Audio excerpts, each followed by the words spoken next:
In this video, you will discover the obvious red flag that you should never ignore when dating. Hi, I'm Antia, founder and creator of the Magnetize Your Man Method. And look, if you're new to my channel, you know what to do. Comment, like, and subscribe so you get notified for more juicy videos coming your way. And also click that bell as well. So let's go ahead and dive right in. So the obvious red flag you should never ignore when dating is subtle jokes that are condescending.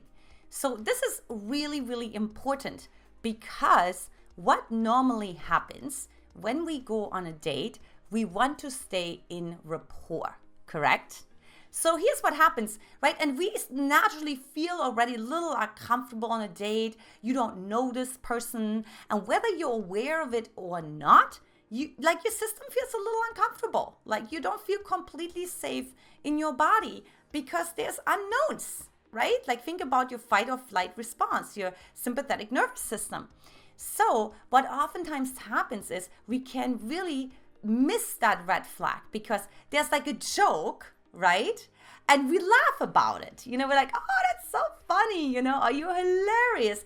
And you're almost kind of grateful because you're like thinking, wait a minute, so he's making a joke that probably means he likes me. So if I then laugh back, then he likes me even more.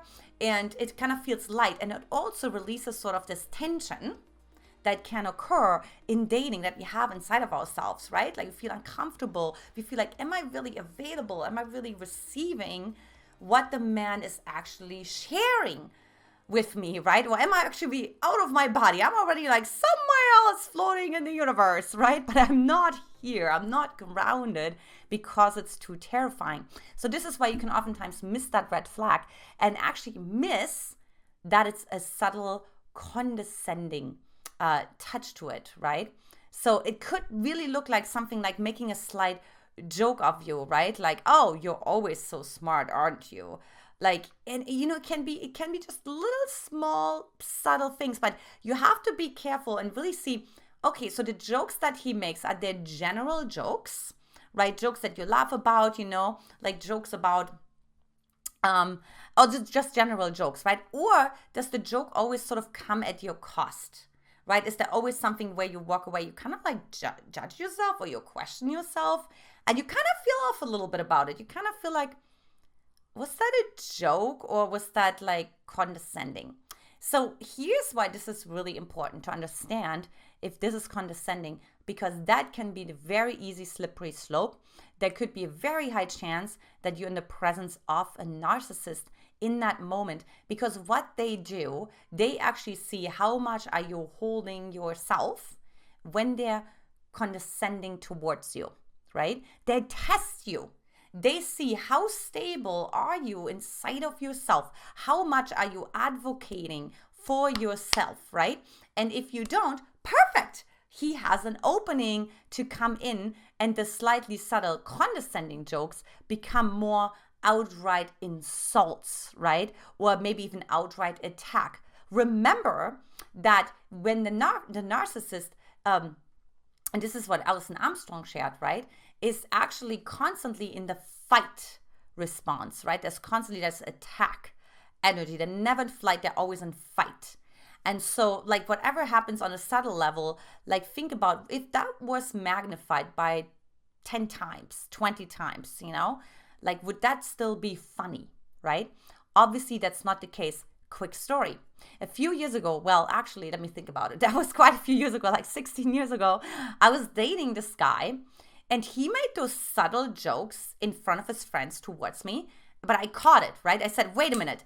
Like, you just made those condescending jokes, and it was about, like, my shape and how I talk, and it's going to be very subtle, it's just going to be like, right? Like, so they may mimic you, right? They may imitate you. So there's many different subtle ways how they can come in being condescending.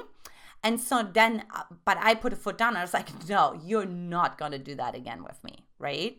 So he knew he can't go there with me, right? But like, imagine, like, you would not be able to see that, right? With the guy that I dated before, I didn't see that. And I let him like insult me. And he even said in the end, he's like, I was always waiting until you say something, until you set boundaries, until you put me in my place. Right? So what you want to do instead, first of all, red flag. So I don't know if that's ever going to go anywhere, right? But definitely put him in his place, right? So you could either not respond, like what he actually did joke, you know, you could just feed it back to him. You know, you could actually say, you know, I could almost become almost like a debate or like an argument, right? I was just thinking, if he was to imitate you, you would just volley back to him and say like, well, you know, Mr. Parrot, you know, or you know, you sometimes sound like this person or that person. You know, I mean, it could be a little bit like playful like that, right? But in general, right, you really want to make sure that you're communicating. I'm not putting up with this, right? Like, you cannot throw this at me. That's not funny, right? Like, there's some other things that we can laugh about. Okay, so let me know if you have any questions about that in the comment section below. But really, really, really important, please, please, please, because this is the beginning stages of an abusive relationship. This is the beginning stages of a narcissistic relationship, right? It's always just this little bit of testing, like how much are you responding to it. You can even experience that just when you do online dating. You can experience it for text messages. I see those kind of condescending like mentions or jokes like all the time when my clients send me screenshots. So please don't take that lightly. Even if someone makes a joke about it, he thought about it. There's already something, it's in his internal representation that is a little distorted, that's a little bit like aggressive, right? It's like slightly insulting, it's slightly disrespectful. So those are the kind of feeling tonalities and qualities you want to look out for. So if you are new to my channel, take my new free Magnetize Your Man quiz by going to magnetizeyourman.com. And also I've created a free playlist course for you. Just hop on to the comment section below. Ladies, this is it for today. I had so much fun doing this video. Let me know if you have any follow-up questions on that. Much love, and I will talk to you soon. Take care. Bye-bye. Mwah.